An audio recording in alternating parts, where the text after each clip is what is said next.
Chapter 9 Wearing the Spirit. Adorabat and Badgerclops watched the ghost closely and silently while said ghost floating across from them did the same. None of them spoke, or at least just Adorabat and Badgerclops, since the ghost itself didn't appear to make sounds at all, let alone talk. Both the Bat and Badger wondered if it was a good idea at all to release the ghost and see what happened. I really hope you're right about this, Adorabat, Badgerclops told the Bat. Me too, Adorabat said in response. If I'm wrong, then I'll never try out being nice again. Maybe don't go that far. Badgerclops gave a little laugh, even sweating a bit from the little bat's feral attitude. He turned back to face the little ghost, which continued to hover above the messy wooden floor, looking at him and Adorabat without a word. Since he already was forced to let the ghost out of the trap he put it in before, he figured he may as well make the best out of it. If the ghost tried to do anything suspicious, he could just trap it again. Badgerclops leaned in a little closer to the ghost, causing the spirit to back away slightly in response. "Wow there," he said in his best indoor voice, lifting his hands in front of him to show he had nothing on him. "I'm not going to trap you again. I'll let you out." Badgerclops felt himself running out of important things to say, fast, so he thought he'd better make use of the one important question he still had left. "You, like drawing?"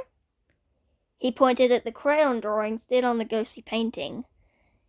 The ghost looked the direction of Badgerclops' pointed finger, glancing at the drawing. It nodded. Badgerclops mentally marked a check on his metaphorical checklist. Okay, that's a clue.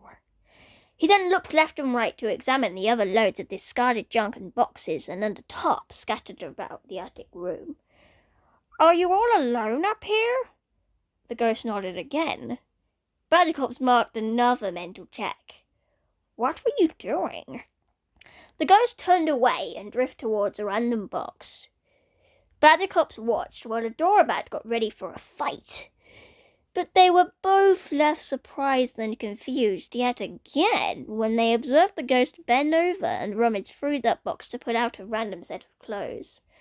They then further observed the ghost put those clothes onto its own spectral body, already notably questioning how a transparent, non-physical being could be able to wear clothes without having them fall straight through. Both of them could already get a clue from the way the now-dressed ghost was looking at itself over in front of the mirror. "Why are you trying to wear clothes?" Tame Adorabat's turn to question the ghost.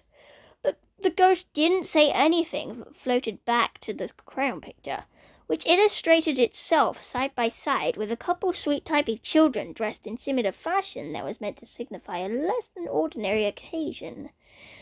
Adorabat was absolutely sure she saw the pictured children holding baskets, similar to the ones that Momo and her friends held.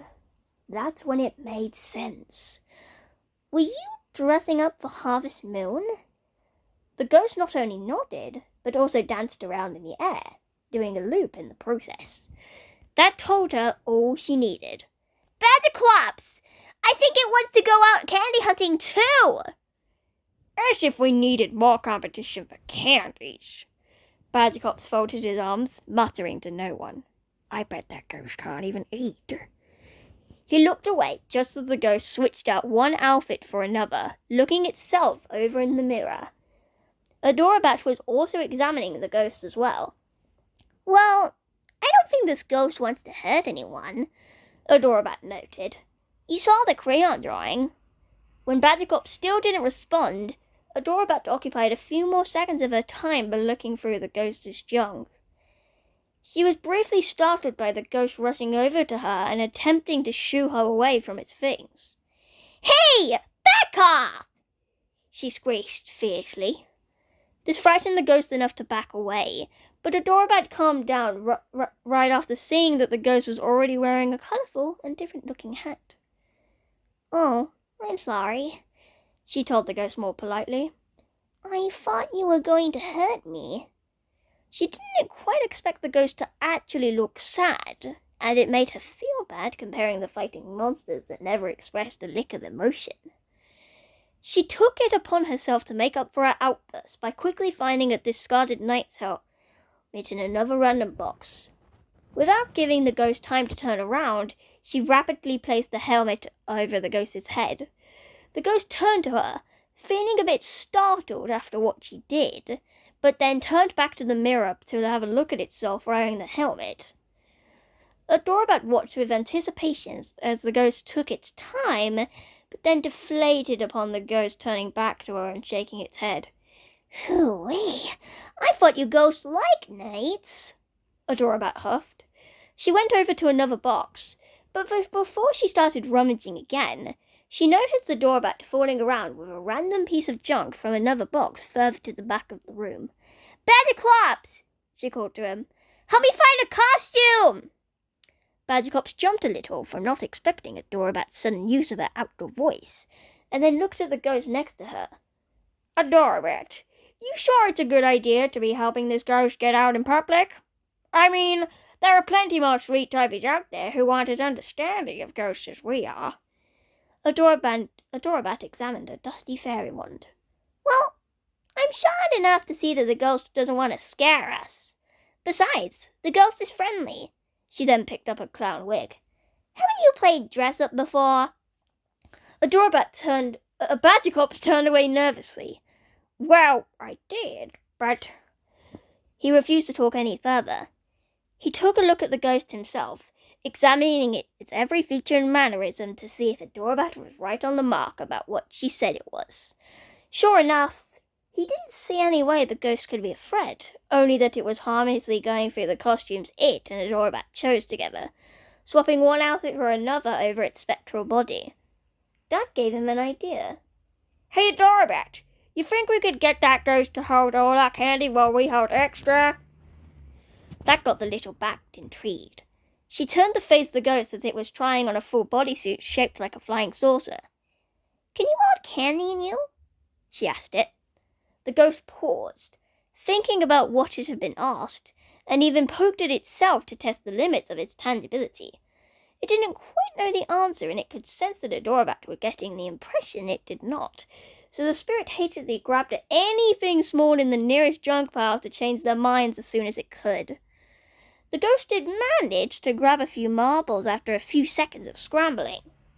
Without wasting another moment, and the ghost shoved them into its transparent form and let go, concentrating on preventing the marbles from falling all the way down.